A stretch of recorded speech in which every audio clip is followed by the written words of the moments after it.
मेरा नाम सोनिया है। मेरी उम्र 19 साल है।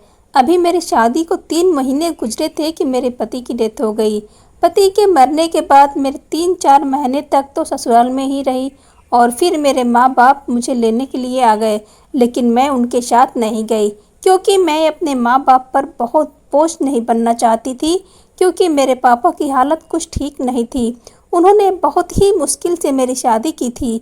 मेरे ससुराल वाले अच्छे खासे अमीर थे। मेरी सास के सिर्फ 2 ही बेटे थे और उनकी एक बेटी थी। मेरा पति और उसका एक बेटा था जो मेरे पति से 2 साल छोटा था।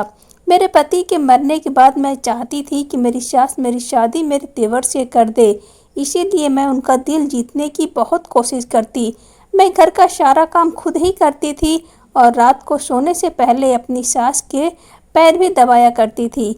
मुझे जितना हो सकता था मैं अपनी सास की सेवा करती थी और उन्हें कभी भी शिकायत का कोई मौका नहीं देती थी, क्योंकि मैं चाहती थी कि वह एक बार फिर से मुझे अपनी बहू बना ले।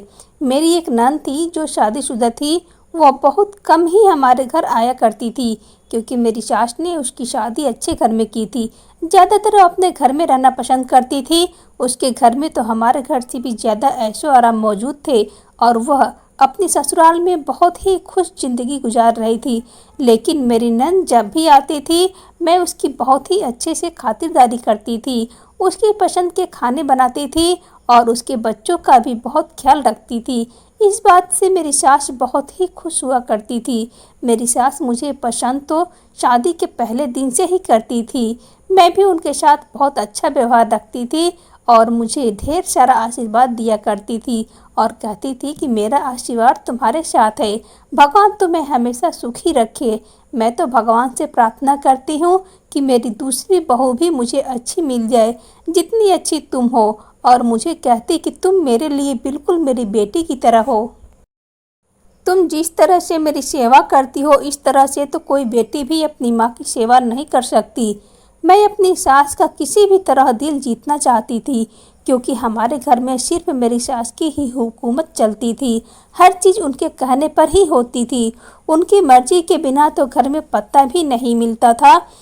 अगर कोई बात उनको बुरी लग जाती थी तो फिर इस घर में उसका नाम भी कोई नहीं लेता था, क्योंकि मेरी सास बहुत ही सख्त मिजाज की औरत थी और हमारे घर में तो उनकी मर्जी के बगैर परिंदा भी अपना सर नहीं मार सकता था। मेरी सास मुझे बहुत ज़्यादा खुश थी, इसलिए मुझे विश्वास हो गया था कि वह मेरे देवर के साथ मेरी शादी कर देंगी। मेरा देवर जो कि अमेरिका में डॉक्टर की पढ़ाई कर रहा था, उसके वापस आने में सिर्फ 3 महीने रह गए थे और मैं दिल लगाकर दिल से बहुत ज़्यादा खुश हो रही थी कि एक बार फिर से यह घर मेरा हो जाएगा और मैं इस घर की मालकिन बन जाऊंगी, क्योंकि मैं अपनी पूरी ज़िंदगी गरीबी में गुजार कर आई थी और यहाँ आकर मुझे पता चला कि और अब मैं ऐश आराम अपने हाथों से नहीं गंवाना चाहती थी। मेरा ससुराल बहुत ज़्यादा अमीर था। मेरे ससुराल में मेरे पास बहुत सारी ज़मीन थी जो उन्हें अपने बाप दादाओं से विरासत में मिली थी। यह लोग खानदानी अमीर थे। मेरा देवर भी देखने में काफ़ी खूबसूरत स्मार्ट था। अगर मैं अपने माँ बाप के घर चली जाती तो फिर पूरी ज़िंदगी अकेले कैसे काटती। एक विधवा लड़की से कौन शादी करता। इसलिए मेरी ख्वाहिश थी कि मेरी सास मेरी शादी अपने दूसरे बेटे से करवा दे। कि मैं भी किस्मत की पाई थी। जब मेरी शादी हुई थी तो मैं बहुत खुश थी कि मेरी शादी एक पैसे वाले घराने में हो रही है। अब तक मैं हर चीज़ के लिए तरस रही थी, जी रही थी। अब मुझे तरस कर ज़िंदगी गुजारनी पड़ेगी, लेकिन भगवान ने मेरी यह खुशियाँ भी 3 महीने के अंदर ही छीन ली। 3 महीने में मैं विधवा हो गई थी। मैं चाहती थी कि मेरे देवर से मेरी शादी हो जाए और मैं इसी घर में ऐशो आराम के साथ रहूं और अपनी सास की तरह पूरे घर में अपना रौब जमाती थी। पता था कि यह तभी हो सकता था जब मेरा देवर मुझसे शादी करेगा, क्योंकि मेरी सास अपने इस बेटे का बहुत कहना मानती थी और अपने छोटे बेटे का हर बात सलाह मशवरा भी लेती थी। मेरे पति बचपन से ही बीमार रहते थे और अब बचपन की यह कमजोरी उनके शरीर में जवानी तक नहीं निकली थी। वह देखने में काफ़ी दुबले पतले सांवले रंग के थे। इसीलिए तो मेरी सास मुझ जैसी गरीब लड़की से शादी इतने अमीर परिवार में हो गई थी। लेकिन मैं फिर भी अपने पति के साथ खुशी खुशी ज़िंदगी गुजार सकती थी। लेकिन मेरे पति ने मेरा साथ नहीं दिया और मुझे छोड़कर भगवान को प्यारे हो गए। हम भले ही गरीब लोग थे, लेकिन अगर मेरे पापा को पता चल जाता कि मेरे पति को कोई बीमारी है, वह बचपन से ही बीमार रहते हैं, तो मेरे पापा कभी भी अपनी बेटी का रिश्ता इस घर में नहीं करते। मेरे पापा को इस बात की बिल्कुल भी जानकारी नहीं थी, इसीलिए मेरी सास ने मेरे पापा से मेरा रिश्ता मांग लिया था और इस तरह से मैं इस घर में आ गई थी। पर होनी को कौन टाल सकता है। मेरी शादी को अभी 3 महीने गुजरे थे कि मेरे पति की तबीयत अचानक से खराब हो गई। मेरी सास ने मेरे पति का इलाज पर पैसे की पानी की तरह बहाया था और उनको दूसरे देश इलाज के लिए भी भेजना चाहती थी, लेकिन अब उनके पास ज़्यादा टाइम नहीं बचा था कि वह दूसरे देश पहुंच पाए और इसका इलाज करा पाए। उन्होंने कुछ ही दिनों में दम तोड़ दिया था। अपने पति के मरने के बाद 1 साल तक अपने सास, ससुर और नंद की सेवा करती रही। पूरे घर को अच्छे से संभाला हुआ था, पर उस दिन मुझे बहुत दुख हुआ था जब मेरी सास ने कहा कि मैं अपने छोटे बेटे के लिए लड़की ढूंढ रही हूँ। अब मैं उसकी शादी करना चाहती हूँ। मैं दिल ही दिल यह सोच रही थी कि मैं जो दिन रात उनके आगे पीछे नौकरानी बनी फिरती रहती हूँ, उसकी सेवा करती रहती हूँ, तो शायद मेरी सेवा से खुश होकर मेरी सास मुझे अपने छोटे बेटे की बहू बना लेंगे। लेकिन मेरी सारी मेहनत और उम्मीद पर पानी फिर गया। ऐसा मैंने कभी सोचा ही नहीं था। मैं यह नहीं होने देना चाहती थी। एक दिन मैं अपनी सास के साथ एक बहुत ही पहुँचे हुए बाबा के पास गई थी। मेरी सास तो न जाने कब से इस बाबा के पास आ रही थी और हर सोमवार को बाबा के पास आती थी और उनका आशीर्वाद लेती थी। हम जैसे ही वहां पहुंचे तो वहां एक नौजवान लड़की भिखारी की लाइन में बैठी हुई थी, जो कि अंधी थी। उसे देखकर मेरी सास को शायद उस पर दया आ गई थी और इसीलिए उसके पास जाकर बैठ गई थी और उसे पूछने लगी कि तुम्हारे साथ कोई हादसा हो गया है, तुम यहाँ पर क्या कर रही हो और तुम यहाँ रहती हो। मेरी सास इस तरह से बातें कर रही थी उसके साथ जैसे वह बहुत ही पहले से जानती हो, और मैं इस बात पर हैरान हो रही थी कि मेरी सास एक भी कारण के साथ कैसे जाकर बैठ गई और वह किस तरह से उसे जानती है। मेरी सास उसको देखकर उससे माफ़ी मांग रही थी, उससे कह रही थी कि बेटा मुझे माफ़ कर दो, तुम मेरे साथ मेरे घर चलो। अंधी लड़की बहुत ही गुस्से में लग रही थी। वह मेरी सास से कहने लगी कि मैं आपके साथ हरगिज नहीं जाऊंगी। मेरे साथ जो कुछ भी हुआ है वह आपकी वजह से तो हुआ है और इसके लिए मैं आपको कभी भी माफ़ नहीं करूंगी। मेरी सास अब रो रो कर उसे माफ़ी मांग रही थी और उसको यह भी कह रही थी कि जैसा तुम चाहती थी अब बिल्कुल वैसा ही होगा। तुम्हारे दिल की इच्छा, तुम्हारी तमन्ना पूरी हो जाएगी। मेरी सास उस अंधी भिखारन को अपने घर लेकर आ गई। जब मैं अपनी सास से यह सवाल किया कि मम्मी जी, आप उस भिखारन को अपने साथ क्यों लेकर आए हैं, आखिर यह लड़की कौन है, तो मेरी सास मुझे सिर्फ इतना ही बताया कि मैं इसकी शादी अपने छोटे बेटे से करूंगी। मेरे सास की यह बात सुनकर मेरे पैरों तले तो ज़मीन ही निकल गई, क्योंकि मैं तो जितने सपने देखे थे वह मेरे सारे सपने चकनाचूर होते नजर आ रहे थे। मेरी सास ने मुझे यह बात बताकर मुझे चुप रहने का इशारा कर दिया। अब आगे मुझे कोई सवाल मत करना। मुझे अपनी सास की इस बात पर बहुत ज़्यादा हैरत हो रही थी कि वह एक अंधी लड़की से, जो कि भिखारन है, और अपने डॉक्टर बेटे की शादी कैसे कर सकती है। और मुझे यह भी लग रहा था कि मेरा देवर तो उसे देखकर उसी वक्त ठुकरा देगा, क्योंकि वह अमेरिका में पढ़ता था और उसकी पसंद भी बहुत हाई फाई होगी। यदि भिखारन से उसकी पसंद बिल्कुल भी नहीं हो सकती, वह एक अंधी लड़की से शादी नहीं कर सकता, कैसे करेगा। मुझे तो अपनी सास की सोच पर हैरत हो रही थी। और फिर कुछ ही दिनों में मेरा देवर वापस आ गया और मेरी सास ने शादी की तैयारी शुरू कर दी। वह अंधी लड़की अब हमारे घर में ही रह रही थी। मेरी सास ने उसे एक अलग कमरा दे रखा था। वह हम लोगों से कम ही बात करती थी, ज़्यादातर अपने कमरे में ही रहती थी। मेरी सास उसके कमरे में खाना तक पहुंचा देती थी। मेरी सास ने मेरे देवर को शादी के बारे में बता दिया। मेरा देवर भी शादी के लिए खुशी खुशी राजी हो गया था। मैं हैरान था कि भला संदीप शादी के लिए कैसे इतनी जल्दी तैयार हो सकता है। फिर मैंने सोचा शायद मेरी सास ने संदीप को यह नहीं बताया होगा कि उन्होंने किस लड़की के चुना है, वह अंधी लड़की है। मैं बहुत कोशिश की कि अपने देवर को किसी तरह से यह बात बता सकूं कि तुम्हारी माँ तुम्हारे लिए अंधी भिखारन चुनी है। मैं चाहकर भी अपने देवर को यह बात नहीं बता पा रही थी। एक दिन मुझे मौका मिल गया और मैं संदीप को भड़काने की पूरी कोशिश की। संदीप, तुम्हारी माँ ने तुम्हारे साथ धोखा किया है। वह तुम्हारी शादी एक अंधी लड़की से कर देना चाहती हैं। मेरी बात सुनते ही संदीप ने मुझे खाली खाली नज़रों से देखा और कहा, भाभी आप चिंता मत करो, मुझे अपनी माँ पर पूरा भरोसा है, वह मेरे साथ कुछ भी गलत नहीं करेंगी। मैं अपना उतरा हुआ मुंह लेकर चुप हो गई। जब शादी का समय हुआ तो मेरे देवर ने उस लड़की को देखा तो उसके चेहरे पर ऐसी खुशी चमकने लगी जैसे पता नहीं उसे कौन सी बड़ी खुशी मिल गई हो, पर बहुत ज़्यादा खुश लग रहा था। और उसकी खुशी देखकर मैं हैरान रह गई थी कि आखिर मेरा देवर इतना खुश क्यों है। एक अंधी लड़की उसकी पत्नी बनने जा रही है और फिर भी वह इतना ज़्यादा खुश है। मेरी परेशानी किसी भी तरह कम होने का नाम नहीं ले रही थी।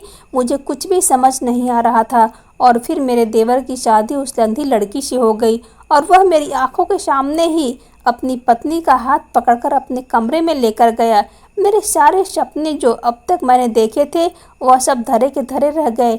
मेरी सास ने मुझे हुक्म दिया कि अपने देवर और देरानी की सारी जिम्मेदारी अब तुम्हें ही उठानी होगी, क्योंकि वह अंधी है, उसे कुछ भी नज़र नहीं आता। इसीलिए उसके खाने पीने से लेकर उसके हर काम की जिम्मेदारी अब तुम पर डालती हूँ। मुझे यह बात बिल्कुल भी अच्छी नहीं लगी थी कि मैं अपने पहले सास ससुर की सेवा की इस घर में, और भी मेरी सास ने मुझे देवरानी की नौकरी पर लगा दिया। मैंने हिम्मत करके अपनी सास से बात करने का फैसला कर लिया और फिर मैं उनके कमरे में चली गई। मैंने अपनी सास से पूछा कि आपने मेरे बारे में आखिर क्या क्या सोचा है? आप कब तक मुझे अपने घर पर इस तरह नौकरानी बनाकर रखेंगे? पहले तो सिर्फ आप थी, अब तो आपने एक अंधी लड़की को भी मेरे सर पर लाकर बिठा दिया है। आप मेरे पति की माँ थी, इसीलिए मैं आपकी सेवा दिलो जान से करती थी, पर मैं उस अंधी लड़की की नौकरानी नहीं बन सकती। मेरी सास ने मुझसे कहा कि इधर आकर मेरे पास बैठो, मैं तुम्हें बताती हूँ कि वह लड़की कौन है। मुझे मेरी सास अब बिल्कुल भी अच्छी नहीं लग रही थी। मेरा दिल नहीं कह रहा था कि मैं उनके पास जाऊँ। मैं इसी समय इस घर से छोड़कर कहीं चली जाना चाहती थी, क्योंकि मैं अपने मकसद में नाकाम हो गई थी। मुझे उनकी अब कोई भी बात सुनना गवारा नहीं था, लेकिन मैं मजबूरी में उनके पास जाकर बैठ गई। मेरी सास ने मुझे बताया कि जब संदीप अमेरिका नहीं गया था तब की यह बात है कि यह लड़की जिसका नाम शिखा है हमारे ही मोहल्ले में रहती थी और संदीप उसको पसंद करता था। शिखा भी संदीप को पसंद करती थी। संदीप ने कई बार मुझसे कहा था कि माँ, मेरा रिश्ता लेकर शिखा के घर चली जाओ, लेकिन वह लोग हमसे गरीब थे, इसीलिए मैं संदीप का रिश्ता वहाँ नहीं करना चाहती थी। संदीप का रिश्ता मैं ऐसे घर में करना चाहती थी जो मेरी टक्कर का होना चाहिए। संदीप ने मुझे बहुत बार मुझे समझाया कि इंसान की खुशियों के आगे पैसे की कोई मोल नहीं होता, पर मुझे यह बात समझ में नहीं आती थी। मैं उस लड़की के माँ बाप के घर गई थी और उनको कहा था कि अपनी बेटी को समझाओ कि मेरे बेटे से दूर रहे, वरना आप लोगों के साथ अच्छा नहीं होगा। मैं जानती हूँ कि आपकी नज़र मेरी दौलत पर है, मेरी जायदाद पर है, इसीलिए आपने अपनी बेटी को मेरे बेटे को फंसाने के लिए कहा है। मेरे बेटे को फंसाने पर आप लोग चाहते हैं कि वैसा बिल्कुल भी नहीं होगा, ऐसा हरगिज़ नहीं होने दूंगी। शिखा की माँ रो रो कर कह रही थी कि हमने अपनी बेटी को ऐसा कुछ भी नहीं कहा है, हम गरीब लोग हैं पर इज्जत वाले हैं। आप यहाँ आकर इस तरह से तमाशा करेंगे तो मोहल्ले में हमारी क्या इज्जत रह जाएगी। भगवान के लिए हम पर दया करें और यहाँ से चले जाओ। उस औरत ने मुझसे कहा था कि मैं आज के बाद अपनी बेटी को आपके बेटे से नहीं मिलने दूंगी, आप निश्चिंत होकर अपने घर जाएं। उस समय जब मैं उसके घर गई थी, उसको इतनी सारी बातें सुनाकर आई थी तो उसके घर के बाहर काफ़ी लोग जमा हो गए थे और सारे मोहल्ले के लोग इस तरह तमाशा के बारे में पता चल गया था। उस लड़की की माँ बेचारी बहुत शर्मिंदा हो रही थी और साथ ही साथ रो भी रही थी। जब मैं घर वापस आई तो संदीप मुझसे बात बिल्कुल भी नहीं कर रहा था। मैंने उसको खाना खाने के लिए बुलाया पर उसने खाना खाने से मना कर दिया। संदीप की यह बेरुखी मुझे बिल्कुल भी सहन नहीं हो रही थी, क्योंकि इससे पहले कभी भी ऐसा नहीं हुआ था कि संदीप मुझसे बात ना करे और मेरी किसी भी बात का जवाब ना दे। संदीप तो मेरा बहुत ही आज्ञाकारी बेटा था, जो मेरी एक आवाज़ पर ही भाग चला जाता था। और यह सब उस लड़की की वजह से हो रहा था, क्योंकि उस लड़की ने फ़ोन करके सब बता दिया था कि मैं उसके घर गई थी और उसके माँ बाप को पूरे मोहल्ले के सामने बेइज्जत करके आई हूँ। अगली सुबह संदीप जब घर से बाहर जा रहा था तो मैंने उसे पूछा कि कहाँ जा रहे हो। उसने मुझे बताया कि मैं शिखा से मिलने जा रहा हूँ। मैंने उसको बहुत रोका। मैंने उसको कहा कि मैं उस गरीब लड़की से तुम्हारी शादी हरगिज नहीं कर पाऊँगी। उसकी नज़र सिर्फ तुम्हारी दौलत पर है जो तुम्हें नज़र नहीं आ रहा। संदीप मेरी सारी बातें सुनकर बाहर चला गया और उसने मुझे किसी भी बात का जवाब नहीं दिया। थोड़ी ही देर बाद जब वह वापस आया तो बहुत ही चिल्लाकर रो रहा था। वह अपने कमरे में चला गया। उसने वहाँ पर रखी हुई हर चीज़ तोड़ दी। ऐसा लग रहा था कि उसे पागलपन का दौरा पड़ गया है। मैंने उसके कमरे का दरवाज़ा खटखटाया और उसने मुझे जवाब तक नहीं दिया और खुद को कमरे में बंद कर लिया। उसने पूरा दिन खाना नहीं खाया। संदीप का वह हालत मुझे बिल्कुल भी सहन नहीं हो रही थी क्योंकि मैं उसकी माँ थी। वह मुझे जान से भी ज़्यादा प्यारा था। मेरा बड़ा बेटा तो पहले ही बीमार रहता था, पर अब मैं अपना छोटा बेटा नहीं खोना चाहती थी। मैं कैसे भी करके उस लड़की को, उस परिवार को शहर से निकाल देना चाहती थी क्योंकि मुझे ऐसा लगता था कि अगर वह लोग यहाँ से चले जाएंगे तो संदीप का संपर्क उस लड़की से ख़त्म हो जाएगा और इस तरह से धीरे धीरे वह लड़की को भूल जाएगा और फिर सब कुछ ठीक हो जाएगा। संदीप ने उस दिन खुद को कमरे में बंद रखा था। मैं फिर से उस लड़की के घर चली गई। मैंने उस लड़की के माँ बाप को कहा कि आप लोग इस शहर से कहीं दूर चले जाए। उसके बदले में मैं आप लोगों को जितने भी पैसे लेंगे मैं आपको देने के लिए तैयार हूँ। बस अपनी बेटी से कहो कि मेरे बेटे का पीछा छोड़ दे और उसकी ज़िंदगी से दूर चली जाए। तभी कमरे से निकलकर शिखा बाहर आ गई और मुझसे कहने लगी कि क्या बेफिक्र हो जाए कि आपके बेटे से भी कभी नहीं मिलेगी। शिखा ने मुझसे बताया कि आज भी वह मुझसे मिलने आया था लेकिन मैंने उसको वापस भेज दिया और उसके साथ अपना रिश्ता हमेशा हमेशा के लिए ख़त्म कर दिया है। अब हम यह शहर आज रात को ही छोड़ चले जाएंगे। आपकी बहुत बड़ी कृपा होगी कि आप अपने बेटे को समझाएं कि वह हमारा पीछा ना करे और हमें सुकून की ज़िंदगी जीने दे। आपका बेटा ही मेरे पीछे पड़ा हुआ था। मैं शादी करूँगा तो सिर्फ तुमसे ही करूँगा, पर मैंने उसको कह दिया था कि मैं कभी भी तुमसे शादी नहीं करूँगी। यहाँ तक कि ऐसा हरगिज़ नहीं हो सकता क्योंकि आपके नज़र में आपका पैसा, पैसे के बल पर बनाई गई ताकत और शोहरत प्यारी है। आपको अपने बेटे की खुशी से कोई लेना देना नहीं है। मैं जितना संदीप से दूर रहती थी, संदीप उतना ही मेरे पास आने की कोशिश करता और फिर मेरी भी यही गलती हुई कि मैं भी धीरे धीरे उसके प्यार में पड़ती चली गई। संदीप ने मुझे समझाया था कि मैं अपनी माँ को मना लूँगा, तुम बिल्कुल भी चिंता मत करो। मेरी माँ मुझे बहुत प्यार करती है और मेरी खुशियों का ख्याल ज़रूर रखेगी। लेकिन मुझे अफसोस है कि संदीप इतनी बड़ी गलतफहमी में जी रहा था कि उसकी माँ उसकी खुशियों का ख्याल रखेगी। मैं शिखा से कहा कि मुझे समझाने की या कुछ भी बताने की ज़रूरत नहीं है, जितना जल्दी हो सके शहर से निकल जाओ। ऐसा कहकर जब मैं घर गई तो संदीप की हालत बिगड़ चुकी थी।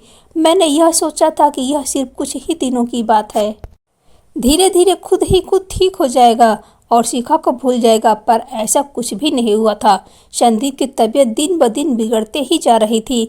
उसने खाना पीना बिल्कुल बंद कर दिया था और फिर एक दिन संदीप बेहोश होकर गिर गया और बेहोश में आलम वह शिखा का नाम लिए पुकार रहा था। उसे दिन पे मुझे एहसास हुआ था कि काश मैं शिखा के साथ उसकी शादी कर देती तो शायद आज मेरे बेटे की हालत ऐसी न होती। उस दिन मेरा बेटा अस्पताल में दाखिल था। जिस दिन संदीप को थोड़ा होश आया उस दिन मुझे रो रो कर कह रहा था कि मम्मी मुझे शिखा के पास जाना है, भगवान के लिए मुझे शिखा से मिला दो, सिर्फ एक बार मुझे उसकी शक्ल दिखा दे, मैं उसके बिना मर जाऊंगा। मैं उसे मिलने की कोशिश करता हूँ लेकिन वो मुझे खुद ही मिलना नहीं चाहती। मैं उसे मिलने गया था पर उसने मेरे साथ अपना रिश्ता ख़त्म कर दिया और पता नहीं मुझे छोड़कर कहाँ चली गई है। अब संदीप को क्या खबर थी कि उसको शहर से ही मैं निकाल दिया है। संदीप उस दिन की बात कर रहा था जब वह शिखा से मिलने गया था और उसी दिन शिखा ने शहर छोड़ दिया था। मैंने संदीप को समझाया कि बेटा सब ठीक हो जाएगा, जैसे ही तुम ठीक हो जाओगे तो मैं तुम्हारा रिश्ता लेकर उस लड़की के घर चलूँगी। मैं तुमसे वादा करती हूँ मैं शिखा की शादी तुम्हारे साथ ही करवाऊँगी। वह कहीं इधर उधर अपने रिश्तेदार के घर गई होगी, कुछ ही दिनों में वापस आ जाएगी, तुम चिंता मत करो। मैं नज़रें चुराते हुए संदीप से कहा। यह खबर सुनने के बाद संदीप थोड़ा खुश हो गया था और फिर कुछ ही दिनों में वह ठीक हो गया। जब हम घर वापस आ गए तो संदीप फिर से शिखा से मिलने गया, लेकिन वह बहुत ही मायूस होकर घर वापस आया। संदीप ने मुझे बताया कि मम्मी, अब तो आप ही मान गई थी, आप भी शादी के लिए राजी हो गई थी। फिर पता नहीं क्यों शिखा और उसके घर वाले यह शहर छोड़कर कहीं चले गए और उसका नंबर भी नहीं आ रहा है। उसको कहाँ तलाश करूँगा, पता नहीं वह लोग कहाँ चले गए। इस मोहल्ले में काफ़ी लोगों से पूछा, किसी को भी नहीं पता कि वह लोग आखिर गए कहाँ हैं। लेकिन मैं संदीप को कुछ भी नहीं बता सकती कि वह लोग मेरे कहने पर ही यह शहर छोड़कर चले गए हैं, क्योंकि जानती तो मैं भी नहीं थी कि वह लोग आखिर गए कहाँ हैं। संदीप ने पूरे 6 महीने शिखा का तलाश किया, पर वह उसको कहीं भी नहीं मिली और आखिर मायूस होकर संदीप को यह बात स्वीकार करनी पड़ी कि अब शिखा उसको नहीं मिलेगी। और फिर उसने यह फैसला किया कि वह यह देश छोड़कर चला जाएगा और कभी भी वापस नहीं आएगा। संदीप का यह फैसला सुनकर मैं बहुत दुखी हो गई थी और अपने किए पर बहुत पछता रही थी कि मैं आखिर ऐसा क्यों किया। अगर उसकी शादी शिखा के साथ करवा देती तो कम से कम मेरा बेटा मेरी आंखों के सामने रहता और यह देश छोड़कर कभी न जाता। संदीप को मैं बहुत समझाई, पर बहुत कोशिश की, उसको रोकने की बहुत कोशिश की, पर उसने मेरी एक न मानी। उसने मुझे कहा था कि मैं शिखा के बगैर बिल्कुल भी नहीं रह सकता और यहाँ रहकर मुझे शिखा की याद जरूर आएगी। ऐसा हो ही नहीं सकता कि मैं इस देश में अपने शहर में रहूं और आते जाते हुए शिखा के घर के तरफ मेरी नज़र न पड़े, उसकी याद मुझे ना सताए। मेरा अब जीना मुश्किल हो गया है। यह सब बोलकर संदीप बहुत ही ज़्यादा रो रहा था और मैं अपने किए पर पछता रही थी कि मैं अपनी जिद में आकर अपने बेटे की खुशियाँ बर्बाद कर दी। अगर मैं उसकी शादी शिखा के साथ कर देती तो आज वह कितना खुश होता। अपने बेटे की हालत की जिम्मेदार सिर्फ मैं ही थी और मेरी वजह से उसकी आंखों में इतने आंसू आए थे। और फिर उसके बाद संदीप अमेरिका चला गया, लेकिन मैंने शिखा की तलाश जारी रखी। मैंने शिखा के सारे रिश्तेदार को भी कह दिया था कि अगर आप लोगों को कभी भी शिखा के बारे में कुछ पता चले तो मुझे ज़रूर बताना। पर अजीब बात यह थी कि किसी को भी उसके बारे में कुछ नहीं पता था। आखिर वह लोग गए कहाँ थे। उसके बाद मैं हर सोमवार को उस बाबा के पास जाती थी। मैं चाहती थी कि किसी भी तरह शिखा मुझे मिल जाए। मैं रोज़ बाबा का आशीर्वाद लेती थी और बाबा से कहती कि भगवान से प्रार्थना करना कि मेरे बेटे की खुशियाँ वापस आ जाए। और भगवान ने मेरी प्रार्थना स्वीकार की। शिखा वहीं पर बैठी मिल गई। जब मैं उसको वहाँ पर देखा तो मैं बहुत ही खुश हो गई थी और उसको अपने घर ले आ गई। शिखा ने मुझे बताया था कि जिस रात वह लोग यह शहर छोड़कर यहाँ से जा रहे थे तो उसी रात उसका बहुत ही बड़ा एक्सीडेंट हो गया था और उसी एक्सीडेंट में उसके माँ बाप उसे अकेला छोड़कर चले गए। माँ बाप के मरने के बाद शिखा बिल्कुल अकेली रह गई थी। उस एक्सीडेंट में शिखा की दोनों आंखें भी चली गई थी। यह बात सुनकर मैं बहुत रोने लगी, क्योंकि उसके साथ यह सब कुछ मेरी ही वजह से हुआ था। ना मैं उसको इस शहर से छोड़ने के लिए कहती, ना ही इतना बड़ा हादसा उसके साथ होता। और फिर मैंने फैसला कर लिया कि मैं शिखा की शादी संदीप के साथ ज़रूर करूँगी। संदीप जैसे ही वापस आया वह शिखा को देखकर बहुत खुश हो गया। संदीप को खुश देखकर मैं भी बहुत बेफिक्र हो गई थी, क्योंकि मुझे एक पल के लिए भी अपनी ज़िंदगी में सुकून महसूस नहीं होता था। मेरे पास पैसे की कोई कमी नहीं थी, मेरे पास भगवान का दिया सब कुछ था। लेकिन जब मेरा बेटा ही खुश नहीं रहा तो फिर मैं इस पैसे का क्या करती।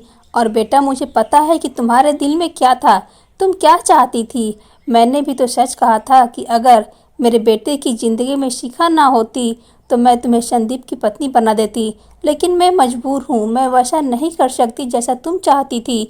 तुम मेरी बेटी हो, तुमने जिस तरह से मेरी सेवा की है उसका फल तुम्हें भगवान ज़रूर देगा। तुम जैसा चाहो मैं वैसा ही करूँगी। अगर तुम शादी करना चाहती हो तो मुझे बता दो, मैं तुम्हारे लिए अच्छे से अच्छे रिश्ता देखकर तुम्हारी शादी किसी ऊंचे खानदान में कर दूंगी। लेकिन संदीप की खुशियाँ सिर्फ शिखा के साथ ही है। वह तुम्हारे साथ कभी भी खुशी खुशी ज़िंदगी नहीं गुजार सकता था। मेरी सास ने मुझसे कहा कि मेरे पास जितनी भी दौलत है मैं अपनी आधी दौलत तुम्हारे नाम कर दूंगी। आधा हिस्सा तुम्हारा होगा और आधा हिस्सा संदीप का होगा। फिर भी अगर तुम अपनी ज़िंदगी का कोई फैसला लेना चाहती हो तो तुम्हें पूरा हक है। तुम जो भी कहोगी वैसा ही होगा।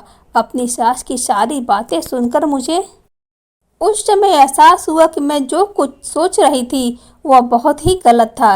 मुझे अपने घर वालों का प्यार भी नज़र नहीं आ रहा था। अगर वह चाहते तो अपने बेटे के मौत के बाद मुझे अपनी माँ के घर भेज सकते थे, पर उन लोगों ने मेरे साथ ऐसा कुछ भी नहीं किया और मेरी सास ने मुझे अपनी बेटी बनाकर रखा और अपने पास ही रखा। मेरी सास ने आगे कहा कि अपने दिल में कोई भी मैल बिल्कुल भी मत रखना। मैं अपने बीमार बेटे से तुम्हारी शादी करवाकर तुम्हारी ज़िंदगी खराब नहीं कर दी। मैंने अपने बड़े बेटे की शादी तुम्हारे साथ इसलिए की थी क्योंकि डॉक्टर ने मुझे उम्मीद दिलाई थी कि मेरा बेटा ठीक हो जाएगा। मैंने उसकी शादी इसीलिए की थी कि इस तरह से उसकी ज़िंदगी में कुछ खुशियाँ आ जाएगी और वह ज़िंदगी की तरफ लौटेगा, उसके अंदर जीने की उमंग जागेगी। लेकिन मुझे क्या पता था कि उसकी ज़िंदगी बस इतनी ही थी। मैंने इस समय अपनी सास को कह दिया कि मम्मी जी, अब मैं अपनी पूरी ज़िंदगी आप लोगों के साथ ही गुजारूंगी। इस घर में मुझे जितनी खुशियाँ मिली है, मैंने तो कभी सोचा भी नहीं था कि मेरी ज़िंदगी में भी कभी इतनी खुशियाँ मुझे नसीब होगी। आपने मुझे जितना भी दिया है मेरे लिए यह भी बहुत ज़्यादा है। मुझे अब और भी कुछ इच्छा की ज़रूरत नहीं है। मेरी सास ने मुझे गले लगा लिया और मुझसे कहा कि तुम मेरी बेटी हो, हमेशा मेरी बेटी ही रहोगी। और अपनी सास की बात सुनकर मुझे बहुत ज़्यादा खुशी मिली थी। मैंने उस समय अपनी सास को कहा कि मम्मी जी, मैं संदीप और उसकी पत्नी को उसके कमरे में खाना देकर आती हूँ। और मैं अपनी सास को कहा कि अब आप उन दोनों की फिक्र बिल्कुल भी मत करें, मैं ही अपनी देवरानी का ख्याल रखूंगी। उसकी आंखें नहीं हैं तो क्या हुआ, मेरे लिए वह मेरी बहन जैसी है। मैं उसको कभी भी इस बात का एहसास नहीं होने दूंगी, उसको कुछ भी नज़र नहीं आता। मैं उसका बहुत ही ज़्यादा ख्याल रखूंगी। मेरी सास ने मेरे सर पर हाथ रखे और ढेर सारा आशीर्वाद दिया और कहा, मेरी बेटी, मुझे तुमसे इसी बात की उम्मीद थी। मैं जैसे ही खाना लेकर संदीप के कमरे में गई तो संदीप कमरे में 3 लोग डॉक्टर बैठे हुए थे और संदीप उनके साथ शिखा के बारे में ही बात कर रहा था। कह रहा था कि जिस लड़की के बारे में आप लोग बताया था, यही वह लड़की है, शिखा, जिससे मैं बहुत मोहब्बत करता था। और आज भगवान की कृपा से देखो कि शिखा मुझे मिल गई है और उसका साथ पाकर मैं बहुत ही ज़्यादा खुश हूँ। मुझे तो अपनी किस्मत पर विश्वास ही नहीं हो रहा कि मुझे अपनी मोहब्बत मिल गई है। संदीप के डॉक्टर दोस्त ने शिखा की बहुत ज़्यादा तारीफ कर रहे थे और वह तारीफ के काबिल भी थी क्योंकि शिखा बहुत ही खूबसूरत लड़की थी। संदीप के जो दोस्त डॉक्टर थे वह संदीप को कह रहे थे कि तुम शिखा को अमेरिका लेकर चलो, वहाँ उसका ऑपरेशन करवाएंगे। यह बात सुनकर मुझे और भी ज़्यादा खुशी हो रही थी। उसकी आंखों की रोशनी एक बार फिर से वापस लौट जाएगी और फिर हम दोनों देवरानी जेठानी इस घर में खुशी खुशी ज़िंदगी गुजारेंगे। दोस्तों, वीडियो कैसा लगा कमेंट करके ज़रूर बताना। वीडियो को लाइक और चैनल को सब्सक्राइब कर देना।